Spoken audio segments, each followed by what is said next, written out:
Hello everybody, BigPlanes here. Now before I get into the updates that I've made on the LEGO B-52D project, I would like to give a thanks and a shout out to my patrons who are supporting the channel over on Patreon. Thank you to everybody on Patreon who helps us support the channel. I know I haven't been posting as much content over the last few months as I usually do, so thank you to everybody who has stuck through this sort of dead period and supported the channel. So yeah, I will leave a link in the description below if you want to go support the channel over on Patreon.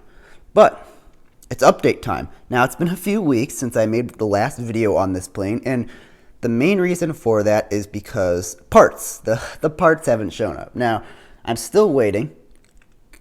I'm still waiting for some parts to show up from LEGO Direct. So mostly the parts I'm waiting for are the camouflage parts for the top of the wings and a little bit for the internal structure.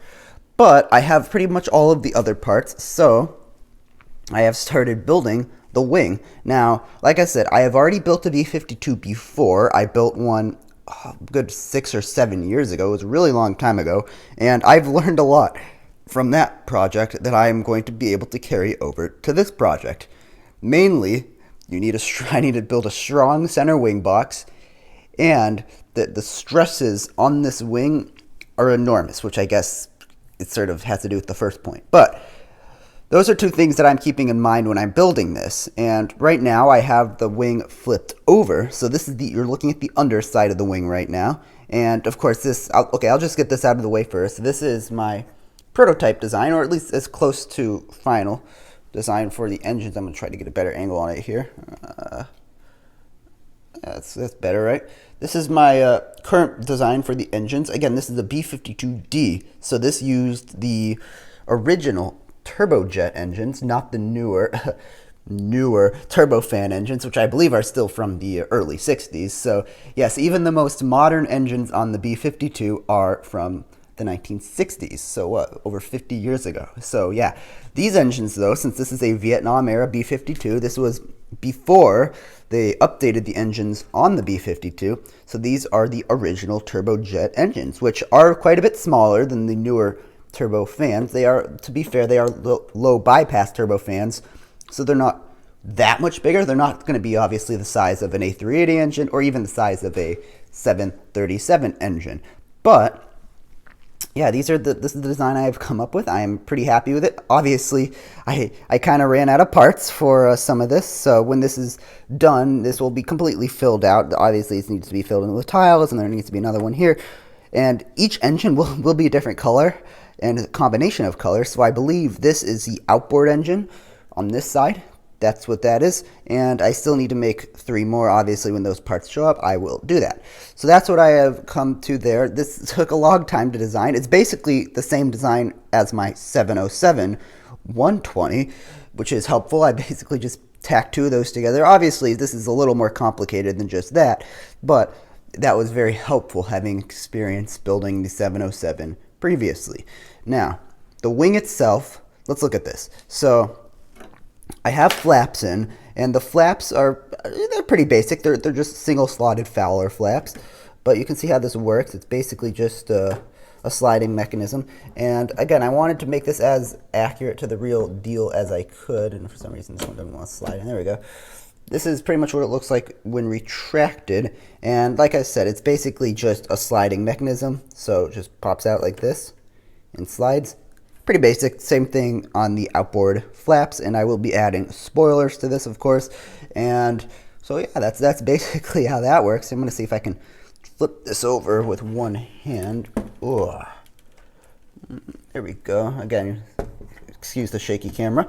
So what the flaps look like from underneath, and basically what you're looking at right now is just picture everything will be tiled. So obviously nothing you see right now will be visible on the final model. This is all going to be tiled in camouflage. In fact, I have a little model right here. Ugh. This is what it will look like. Obviously, the colors aren't exactly the same. The color combination I will be using is dark tan, dark green, sand green, and of course black underneath. So there will be sand green, and dark tan camouflage throughout this whole thing. I'm going to be just stacking them right here in a very sort of slow slope pattern, and up here I will be using a technique where I Of course, the leading edge is going to be curved slopes, mainly 2x3, and I will have overlapping tiles on top of each other that will slowly taper. So that's the idea, because I don't want any studs.